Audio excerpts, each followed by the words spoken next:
ओम शांति। नया संदेश ले फिर से, नई ज्योति जगे फिर से। उठो तपस्वियों जागो, नया लक्ष्य साधने का समय फिर आ रहा है कि तपस्या का परम श्रृंगार करने का समय फिर आ रहा है। नया संदेश ले फिर से, नई ज्योति जगे फिर से। उठो तपस्वियों जागो, नया लक्ष्य साधने का समय फिर आ रहा है कि तपस्या का परम श्रृंगार करने का समय फिर आ रहा है। चलो अब एक नई मशाल की ज्वाला फैले, अज्ञान के घनघोर अंधकार में फिर कि मधुर रागिनी का साज भर दे।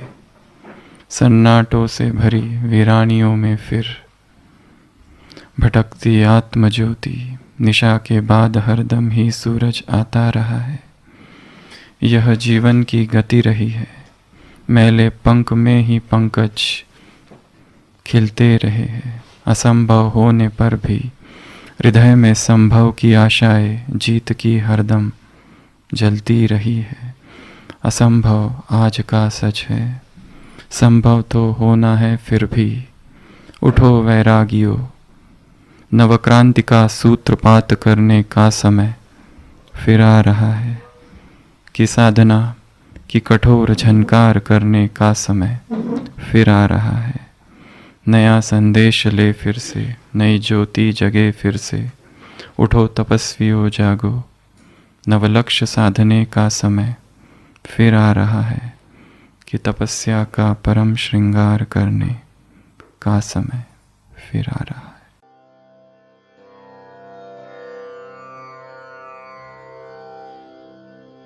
नया संदेश ले फिर से, नई ज्योति जगे फिर से।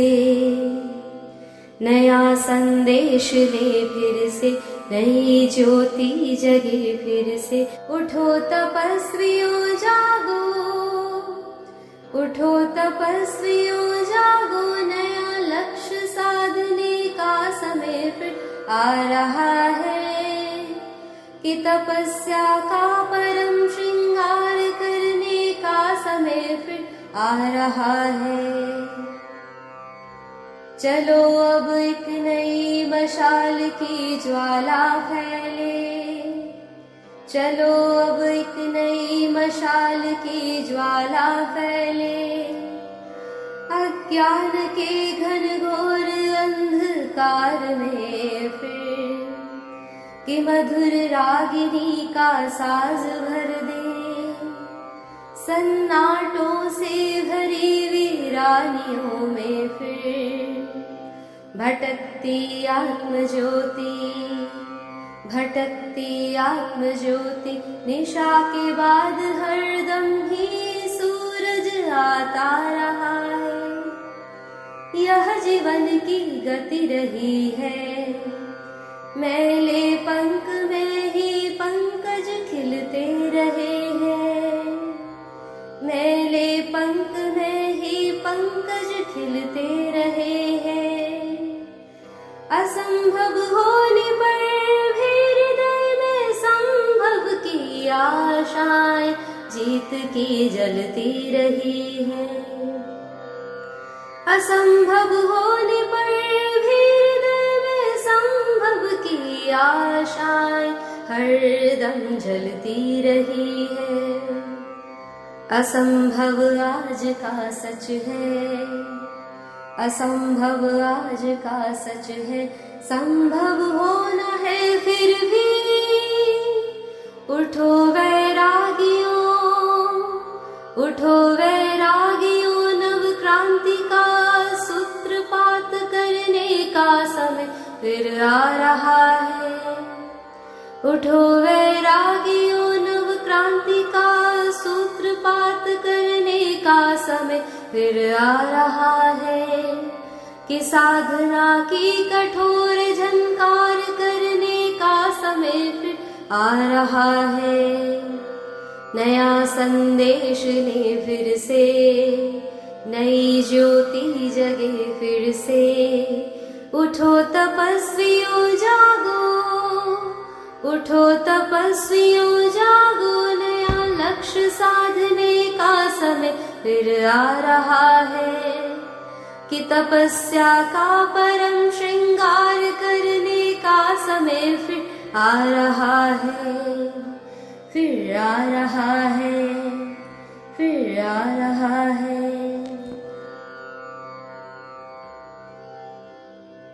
एक बहुत ही विचित्र, अनोखी बौद्ध कथा है, जिसमें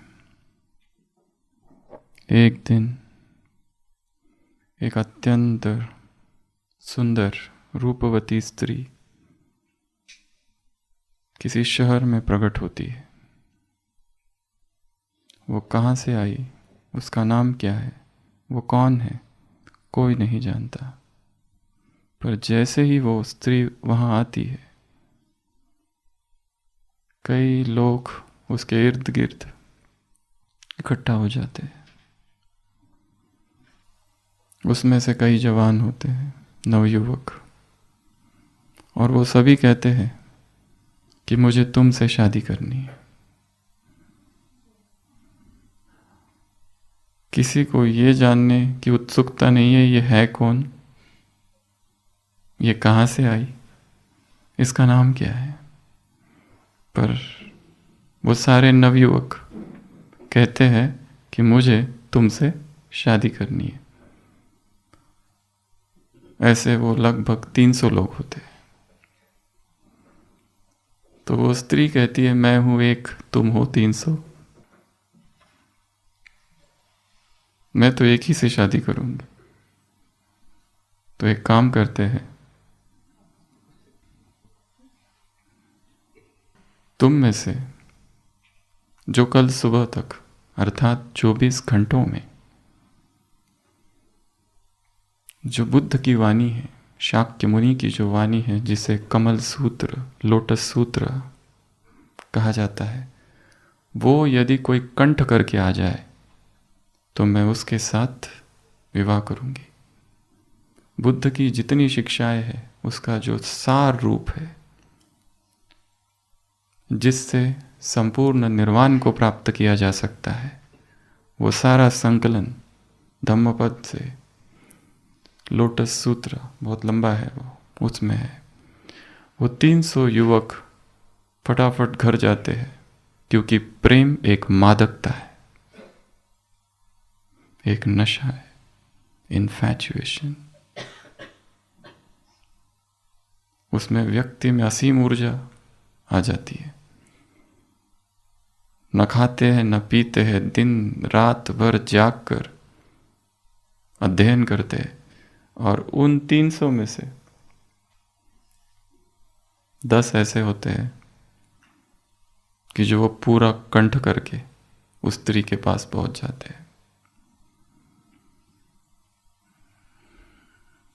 वो स्त्री कहती है, तुम हो 10 फिर भी मैं हूं एक, शादी तो मैं एक ही से करूंगी।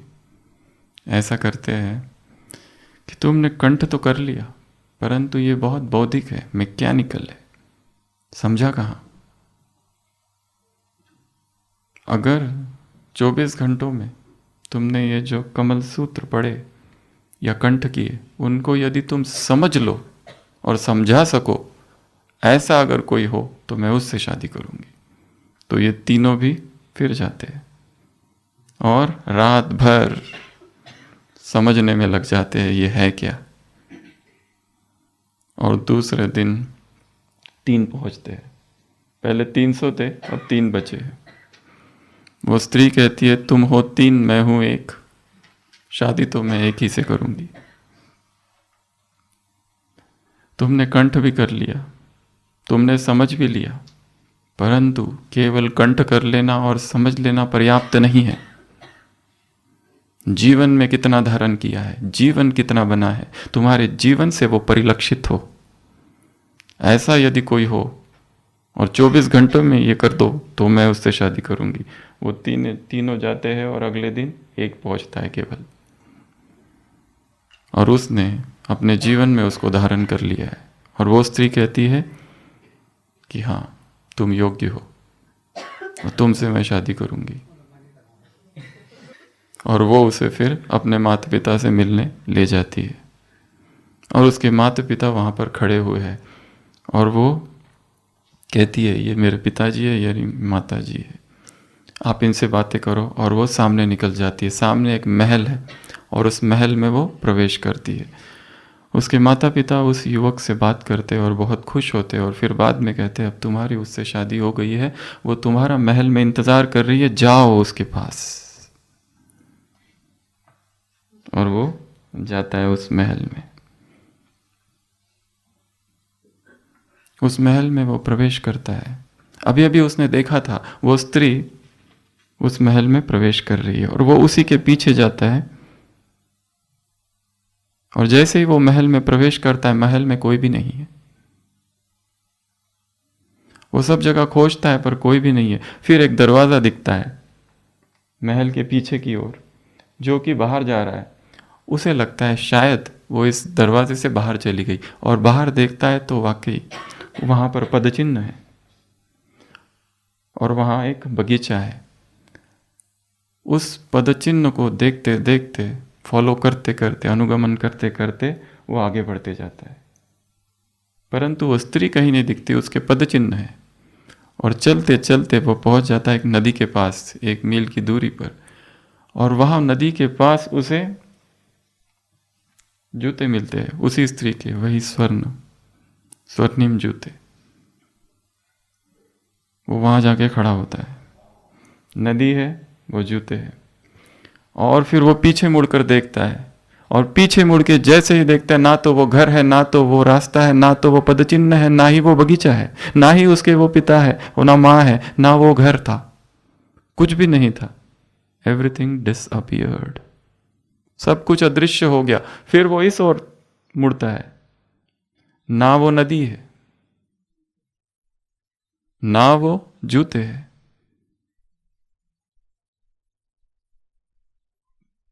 और उसकी शादी हो गई, विवाह संपन्न हुआ। बौद्ध भिक्षु कहते हैं उसका विवाह हो चुका। ये स्टोरी, ये कहानी अत्यंत विचित्र है, कल्पना से परे, शायद काल्पनिक ही होगी, ऐसा कभी हुआ ही नहीं होगा। परंतु बौद्ध भिक्षु कहते हैं उसकी शादी हो चुकी। किससे? किससे? शून्य से, नथिंगनेस से उसकी शादी हो गई। और वो स्त्री कौन थी जो अचानक अदृश्य हो गई? कौन थी वो सद्गुरु, वो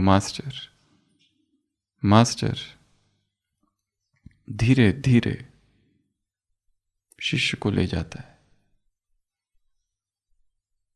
धीरे धीरे धीरे धीरे धीरे। और उसके 3 सूत्र है। उस स्त्री की 3 शर्तें थी। पहली, कंठ कर लेना। क्या कर लेना? पूरा याद कर लेना, रिसाइट कर लेना, उसको मेमोराइज कर लेना। दूसरी शर्त थी समझ लेना, उसको अंडरस्टैंड कर लेना। और तीसरा, आत्मसात कर लेना। सद्गुरु के ये 3 कार्य है। ज्ञान को क्या कर लेना? कंठ कर लेना, याद कर लेना, मेमोराइज कर लेना। दूसरा, उसको समझ लेना।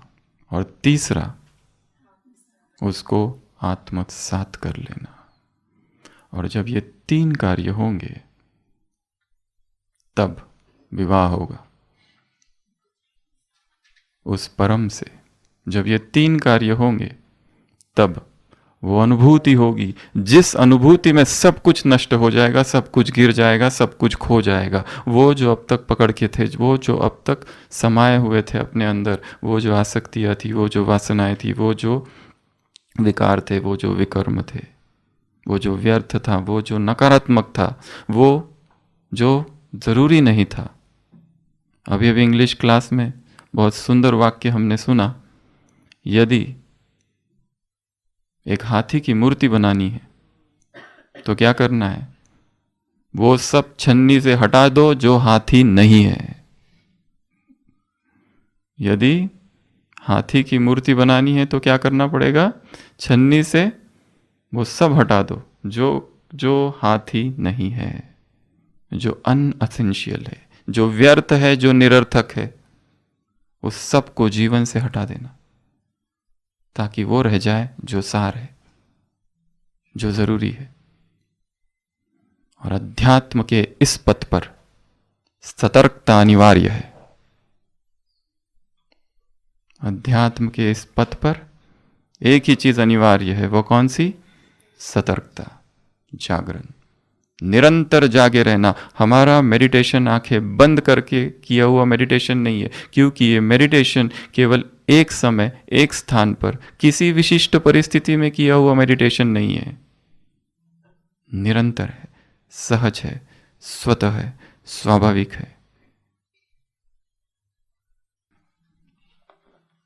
जब वो 3 सूत्र होंगे तब परम से मिलन होगा।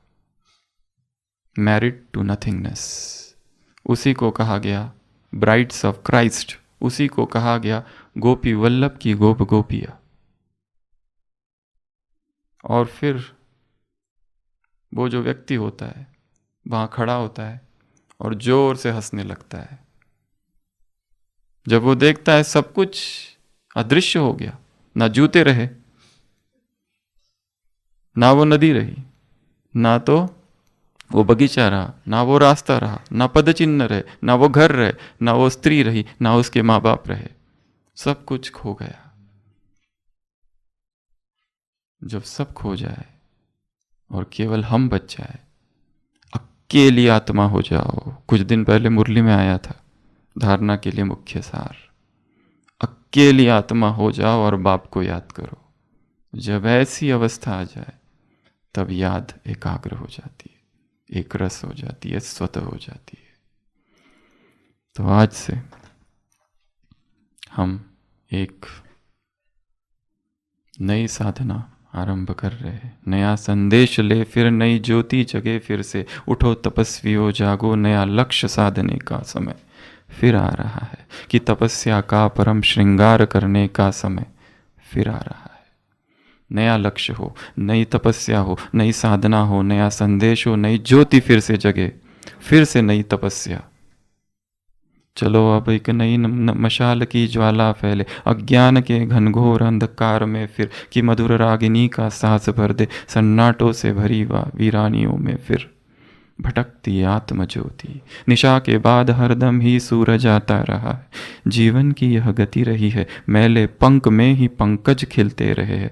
असंभव होने पर भी संभव, हृदय में संभव की आशाएं जीत की हरदम जलती रही है। असंभव आज का सच है, संभव तो होना है फिर भी। तो ये पूरी 108 दिनों की भट्टी है, 108 दिनों की साधना है। और इस 108 दिनों की साधना को हम 4 चरणों में विभाजित करेंगे।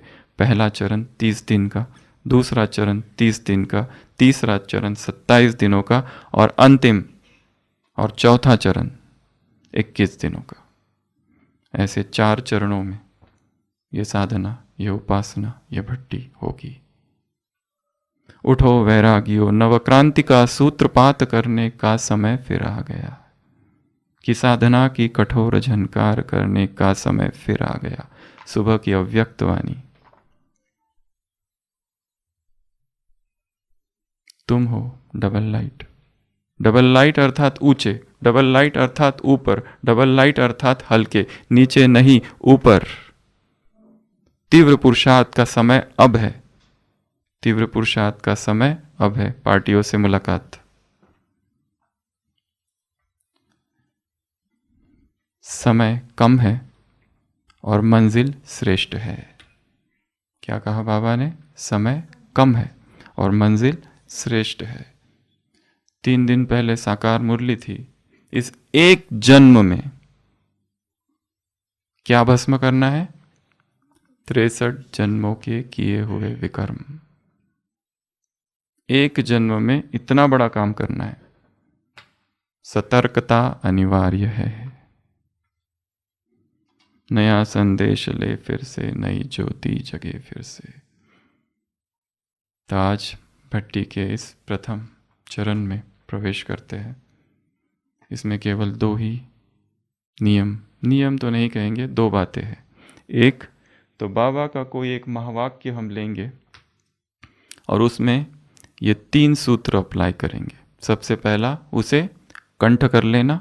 दूसरा, उसे समझ लेना। और तीसरा, उसे आत्मसात कर लेना, उसे अंगीकार करना, उसको जीवन में धारण करना। सबसे पहला कदम है उसको याद कर लेना। और याद करने के लिए क्या करना पड़ेगा? छोटा सा बच्चा कविता कैसे याद करता है? कितनी बार पढ़ता है उसको? बार बार बार पढ़ते रहना, दोहराओ, रेपिटिशन, बार बार बार बार उसको रिपीट करते रहना। जितनी बार उसको रिपीट करेंगे हमारे ब्रेन में नए ट्रैक बनेंगे, जिसको कहते हैं न्यूरल पाथवेज। विकारों को याद करते करते करते करते उनके ट्रैक्स बन गए। अंग्रेजी में कहते हैं इंफॉर्मेशन जो है, जो सूचना है, अगर उस सूचना को याद न करो तो क्या होता है? वो खो जाती है, वो भूल जाती है, वो मिट जाती है। सूचना को यदि याद ना करो, इंफॉर्मेशन को, तो वो क्या हो जाती है? भूल जाती है। हम क्या करते हैं? उसको याद करते हैं। विकारों की स्मृति आत्मा में बनी हुई है। ऐसा नहीं कि अभी विकारों का आकर्षण है, क्रेविंग नहीं है, उसकी क्रेविंग नहीं है, मेमोरी जरूर है। ये 2 अलग बातें हैं। एक है क्रेविंग होना अर्थात तलब। कोई दारू पीता है, कोई बीड़ी पीता है, तो उस को छोड़ने के बाद 10 दिनों के बाद क्या होता है? उसको पीने की इच्छा होती है। पर किसी ने 20 साल पहले छोड़ दिया, 20 साल से पिया नहीं है, और अचानक सिगरेट या बीड़ी देखता है, तो क्या होता है? क्रेविंग नहीं होती है, इच्छा नहीं होती है, पर मेमोरी है, और उसी मेमोरी को फिर से जीने की इच्छा होती है। इमोशनल। क्रेविंग अलग, इमोशन मेमोरी अलग। अगर किसी इंफॉर्मेशन को याद न किया जाए तो वो खो जाएगी। यदि एक कृत्य करते करते हमें बार बार पश्चाताप होता है, फिर भी हम रोक नहीं पाते अपने आप को, फिर भी वही काम करते, फिर भी वही शब्द बोलते, फिर भी वही विकर्म हमसे बार बार हो रहा है,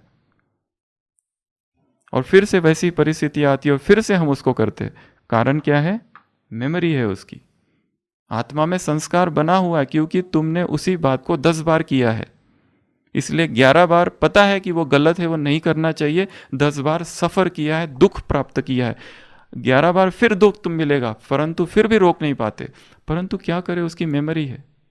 हाँ, यदि उसको याद न किया जाए तो वो खो जाएगी। इंफॉर्मेशन को याद नहीं करना है, जो विकार की इंफॉर्मेशन है। हाँ, परंतु जो ज्ञान की बातें है उसको यदि याद किया जाए तो क्या होगा? ज्ञान के संस्कार पक्के होंगे। इसलिए सबसे पहला काम क्या करना है? उस महावाक्य का रिवाइज करते रहना, बार बार पढ़ते रहना है उसको। एक। दूसरा, उसको समझना है। कोई भी अव्यक्त वाणी, कोई भी साकार मुरली इतनी आसान नहीं है कि एक बार पढ़ लो और समझ जाए। कितनी बार पढ़ने के बाद में थोड़ा सा उसका गुर, उसकी बातें समझ में आती है, वो बाबा बोल क्या रहा है। बौद्धिक रीति से तो समझ जाएंगे, शायद कंठ भी कर ले, परंतु समझ एक आगे की चीज है। आज सुबह की अव्यक्त वाणी, तुम कौन हो? तुम बीज हो, तुम तना हो, तुम जड़ हो, तुम श्रेष्ठ रचना हो, तुम फाउंडेशन हो, तुम मास्टर ग्रेट ग्रेट ग्रैंडफादर हो, तुम लाइट हाउस हो, तुम रूहानी सोशल वर्कर हो। इतनी बातें हैं। ये तो कंठ हो गई, समझा कहाँ? मैं यदि जड़ों में हूं तो क्या? मैं यदि तना में हूं, फाउंडेशन हूं तो क्या? श्रेष्ठ रचना हूं तो क्या? Great great master great great grandfather हूं, ब्रह्मा समान हूं तो क्या? मैं लाइट हाउस हूं तो क्या? मैं रूहानी सोशल वर्कर हूँ तो क्या? यदि मैं जड़ों में हूँ तो मैं पूर्वज हूँ, मैं पूज्य हूँ तो क्या? मुझे करना क्या है? अगर ये झाड़ है तो फिर इस झाड़ के हर पत्ती से मेरा संबंध है। मैं ये कह ही नहीं सकता कि ये पत्ती से मेरा कोई संबंध नहीं।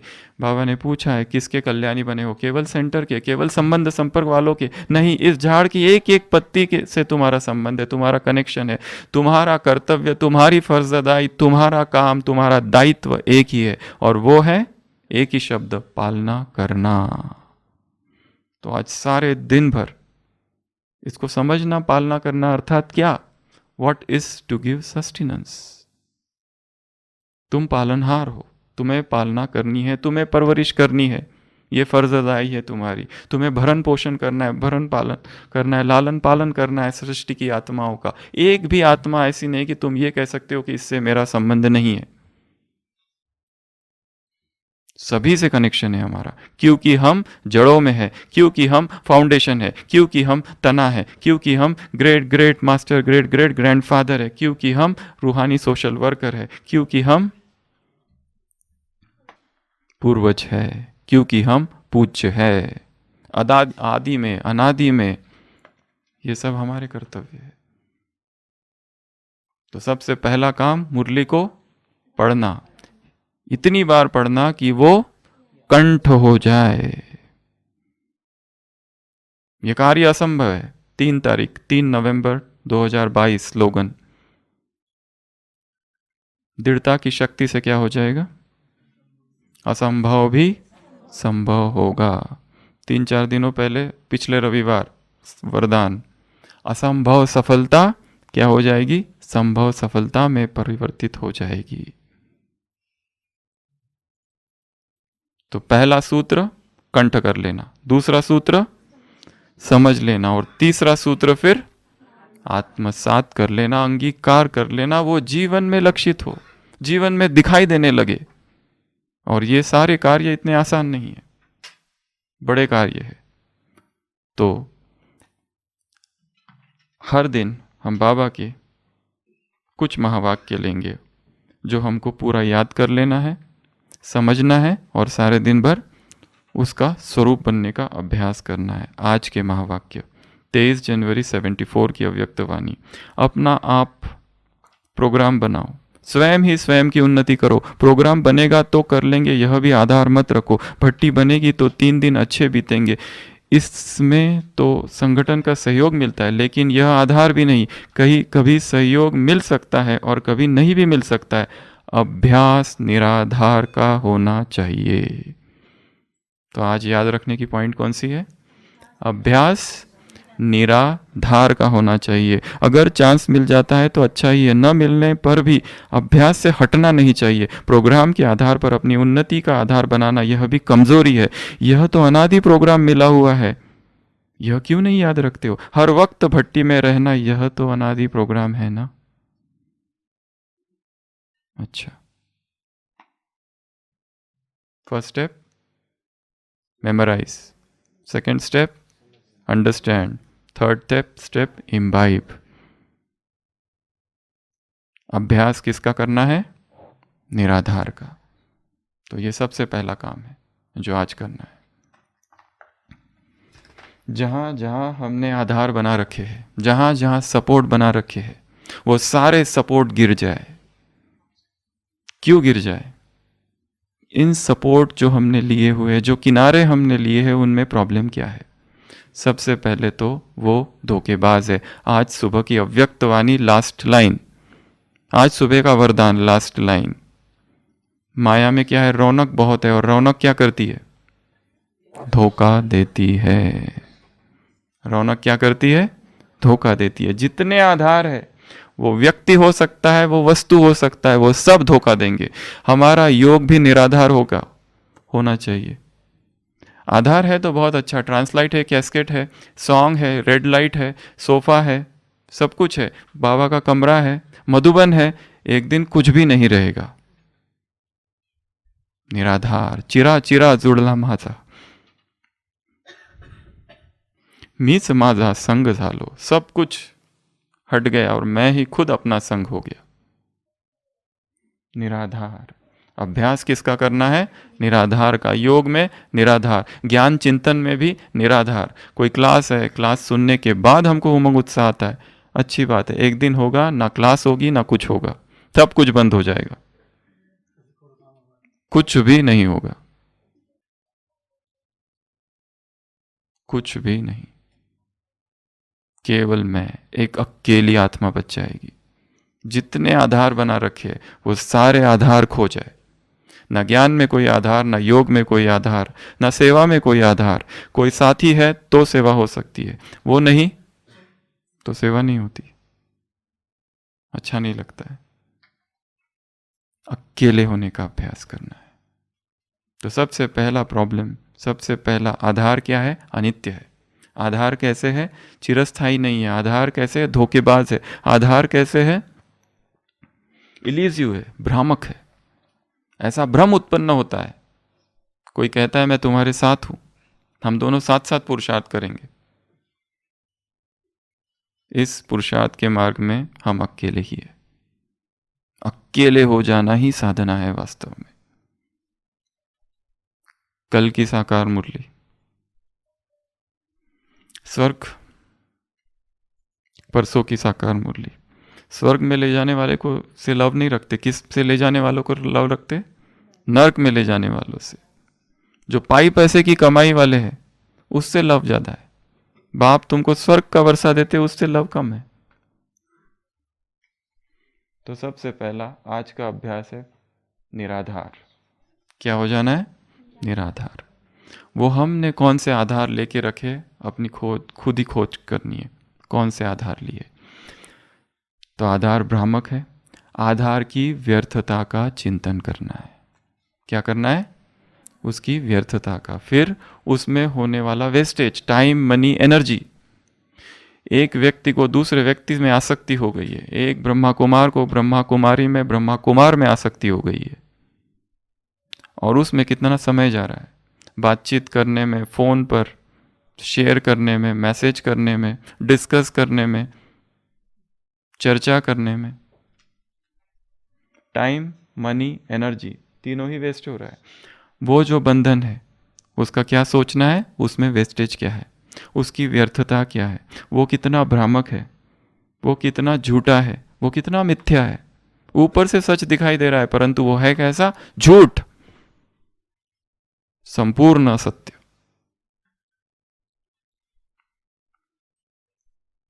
ये पहला काम है। कबीर का एक दोहा है, समंदर लागी आग। समंदर को क्या हो गई है? आग लग गई है। आज का ये जो प्रथम चरण है भट्टी का और प्रथम क्लास है, इसका टॉपिक ही है समंदर लागी आग। समंदर लागी आग। और जो नदियां है वो जल, कोयला भई। समंदर वो किसको कह रहा है? समंदर वो कह रहे हैं अंदर के, आत्मा के अंदर स्थित वासनाओं को। आत्मा में जो आसक्तियां है उसमें आग लग गई है, वो सब नष्ट हो गई है। और जो नदियां थी इंद्रियों की वो सब सूख गई है। ये अवस्था में पहुंचा है योगी। देखी कबीरा जानी जागी, कबीरा जाग गया है। मंची अर्थात वो जो मछली है, रुषा चढ़ु भई, अर्थात आत्मज्योति सहस्त्रार चक्र तक पहुंच गई है। ऐसा जागरण हो गया है कि अंतःकरण में आग लग गई है। हम हमेशा सागर की उपमा परमात्मा से करते, परंतु आत्मा भी एक सागर है। आत्मा रूपी सागर में इतने जन जन के विकार, विकर्म, व्यर्थ, वासनाएं, इच्छाएं, तृष्णाएं, दमित भावनाएं, सब कुछ उसमें निहित है। उन सब को आग लग गई है। कौन सी आग लगी है? वैराग की आग लगी है, प्रभु विरह की आग लगी है, ज्ञान की अग्नि लग गई है। अब ये जो इंद्रिया है जो इस समुद्र का पोषण कर रही है, ये सब इंद्रिया जल कर कोयला हो गई है, भस्म हो गई है, और कबीर जाग गया है। अंदर ऐसी आग लग जाए कि सब नष्ट हो जाए, उसके लिए ऐसी तपस्या हमको करनी पड़ेगी। और 108 दिनों की ये साधना का आज का पहला दिन।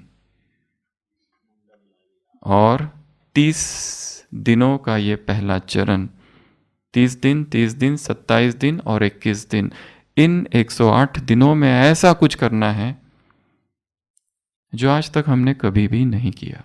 और इसमें एक ही चीज़ चाहिए और वो है समर्पण। इसमें हम कुछ ऐसी बातों की चर्चा करेंगे जो शायद आज तक हमने कभी भी नहीं की है। आज तक ढेर सारी क्लासेस हुई है, पर किसी भी क्लास में इन 108 दिनों में जो चर्चा होगी वो चर्चा शायद ही ना इंग्लिश क्लास में ना ही हिंदी क्लास में कभी की है। भोजन की कोई चर्चा इस भट्टी में नहीं है, परंतु कुछ और चर्चा है। तो ये दो ही बातों की चर्चा रोज करेंगे। पहली बात बताई बाबा के महावाक्य, उसमें 3 सूत्र। तो आज का सूत्र है निराधार का अभ्यास। उसको कंठ कर लेना, उसको समझना और उसका स्वरूप बनना, खुद की चेकिंग करना। दूसरी जो चर्चा रोज हम करेंगे वो है प्राणिक जीवन, प्राणिक लिविंग। ये दो ही बातों की रोज चर्चा होगी। पहला बाबा का एक महावाक्य, उसमें 3 बातें, और दूसरा है प्राणिक लिविंग की। ये प्राणिक जीवन क्या है, इसको हमें समझना है।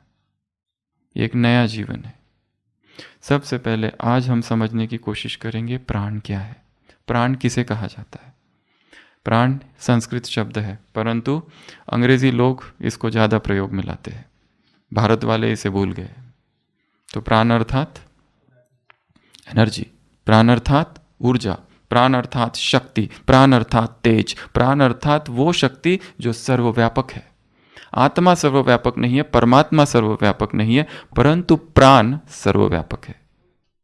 प्राण अर्थात संजीवनी शक्ति, प्राण अर्थात तेज शक्ति, प्राण अर्थात जीवन शक्ति। चीन में उसे ची कहा जाता है, जापान में उसे की कहा जाता है।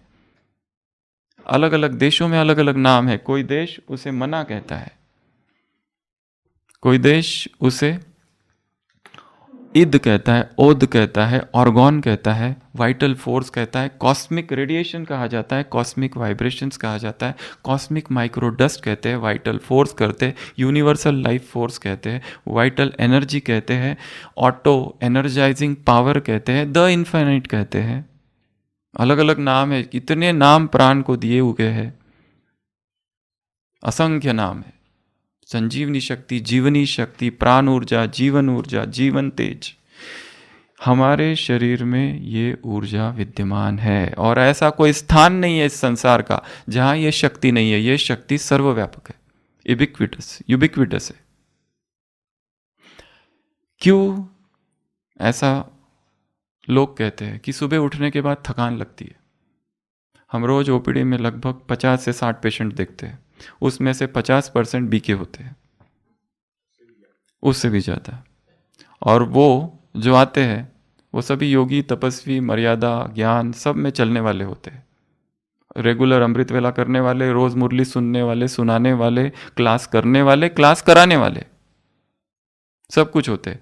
और सबकी एक कंप्लेंट होती है कि थकान रहती है, उठने के बाद फ्रेश नहीं लगता है, नींद नहीं आती है। ऐसी बहुत सारी कंप्लेंट्स होती है।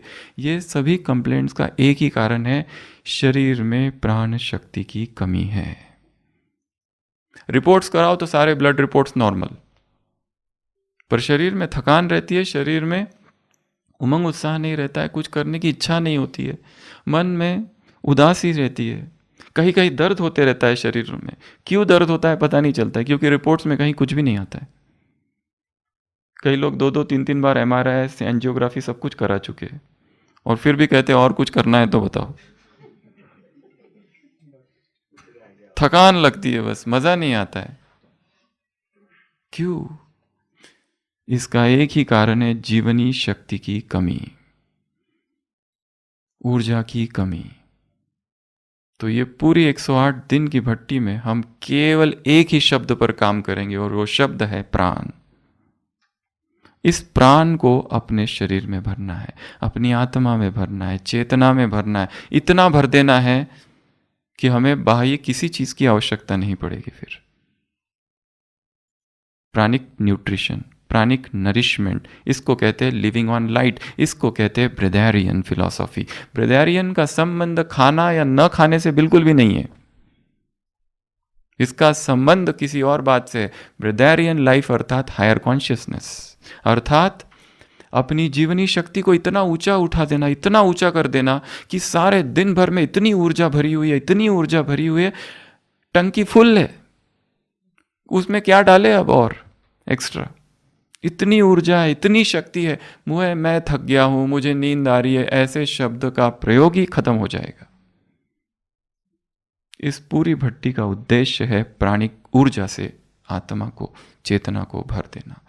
और आज हम थोड़ी बातें देखेंगे कि ये प्राण शक्ति है क्या। तो जो हमने देखा, प्राण अर्थात हर चीज में प्राण भरा हुआ है। ऐसा कोई स्थान नहीं है संसार में जहां प्राण नहीं है, परंतु कुछ स्थान है जहां प्राणिक ऊर्जा ज्यादा है, कुछ स्थान है जहां कम है। मधुबन में प्राण ऊर्जा बहुत ज्यादा है, सुबह सुबह प्राण ऊर्जा बहुत ज्यादा रहती है। एयरपोर्ट में चले जाओ, बस स्टेशन पे चले जाओ, वहां प्राण ऊर्जा कम है।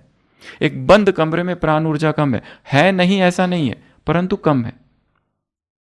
नदी के तट पर चले जाओ, प्राण ऊर्जा कितनी है वहां पर। जंगल में चले जाओ, प्राण ऊर्जा बहुत ज्यादा है। जो जितना बंद कमरों में रहते हैं ठंडी के दिनों में, हार्ट अटैक कब ज्यादा होते हैं, जहां पर क्रॉस वेंटिलेशन कम होता है,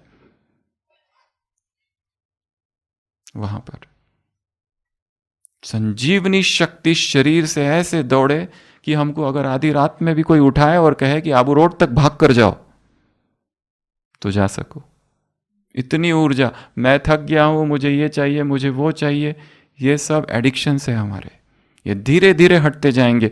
और नो फॉर वेल कि हमारी शरीर की जितनी बीमारियां है, 80 to 90% बीमारियों का कारण है एक ही, भोजन और प्राण ऊर्जा की कमी।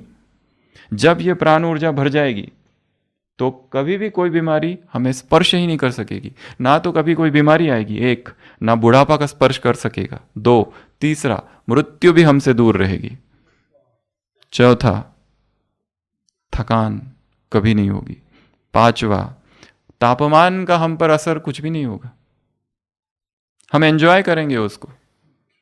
यू विल एंजॉय इट, कितना भी टेम्परेचर रहने दो, कैसा भी रहने दो। तापमान का हम पर जो प्रभाव है वो कम। अगला, पेन सेंसिटिविटी।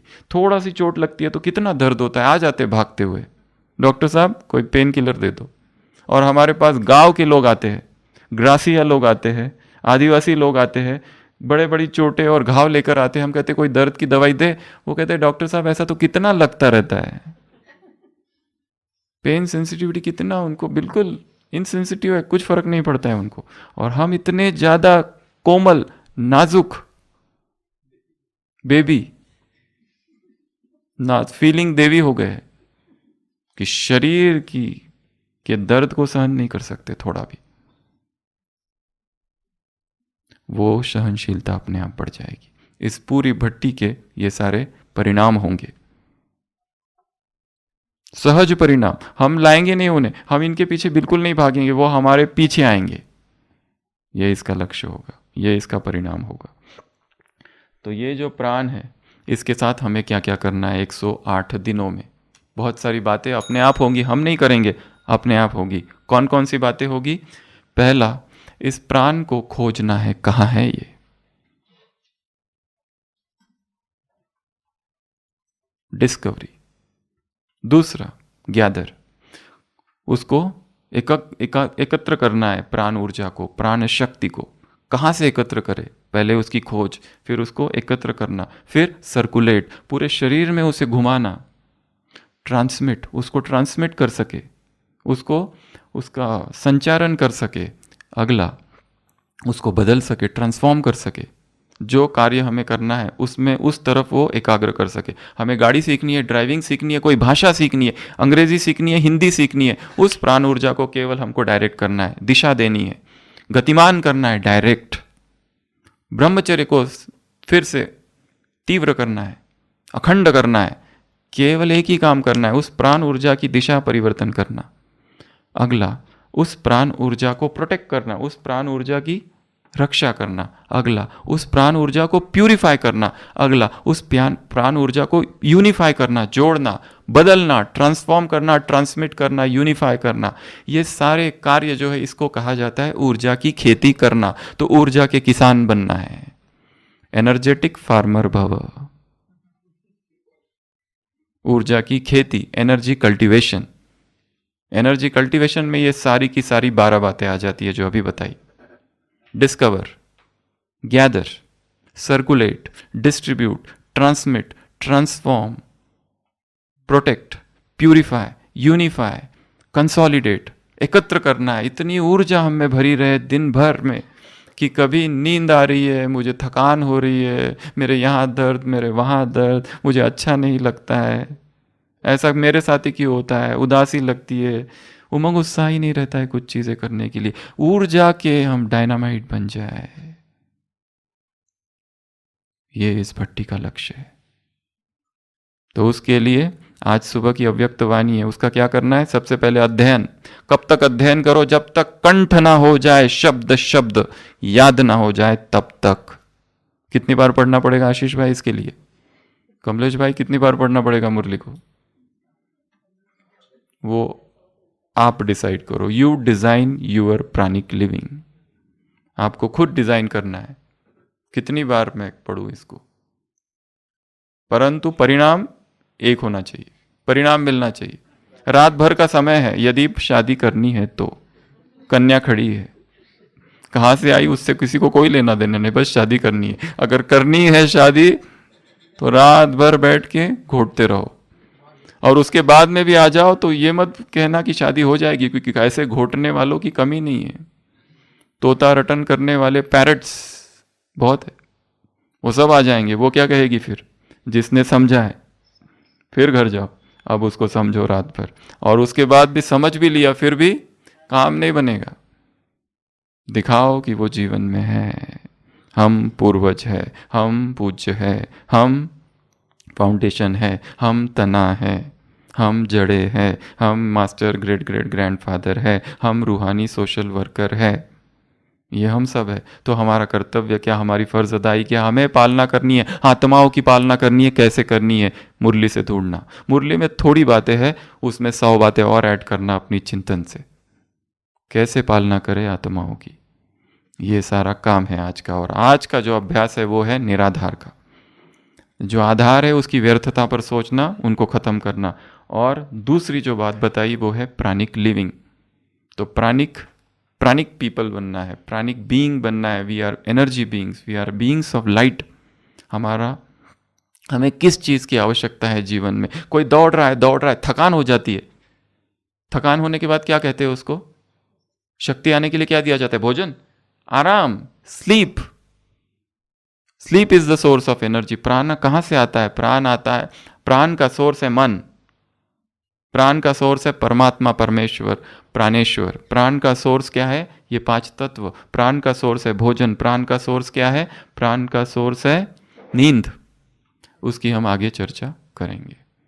तो आज से भट्टी की शुरुआत हो गई है। प्राणों में क्रांति है फिर से, मन में जोश है फिर से। उड़ो पंछियों उन्मुक्त गगन में, उड़ान भरने का समय फिर आ रहा है, कि सलाखों को काटने का समय फिर आ रहा है। ना अपना प्रण असंभव है, ना लक्ष्य असाध्य। उठो योगियों, राजयोग के नए संस्करण रचने का समय आ गया है, कि प्राणों में नवचेतना भरने का समय फिर आ गया है। सुनो अनुभव ये कहता है, निराशा की गार से ही आशा के दीप जलते हैं, नया सवेरा आता है। असंभव आज लगता है, चेतना मुक्त होगी एक दिन, ये शिव का ज्ञान कहता है।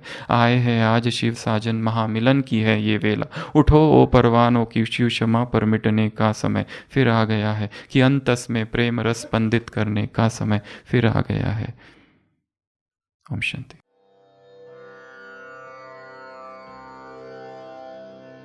प्राणों में क्रांति है फिर से, मन में जोश है फिर से। प्राणों में क्रांति है फिर से, मन में जोश है फिर से। उड़ो ओ पंछियों, उड़ो ओ पंछियों, उन्मुक्त गगन में उड़ान भरने का समय फिर आ रहा है, कि सलाखों को काटने का समय फिर आ रहा है। न अपना प्रण संभव है, न ये लक्ष्य साध्य है। न अपना प्रण संभव है, न ये लक्ष्य साध्य है। उठो ओ योगियों, उठो ओ योगियों, राजयोग के नए संस्करण रचने का समय फिर आ रहा है कि प्राणों में नव चेतना भरने का समय फिर आ रहा है। सुनो अनुभव ये कहता है, सुनो अनुभव ये कहता है, निराशा की गार से ही आशाओं के दीप जलते हैं, नया सवेरा आता है।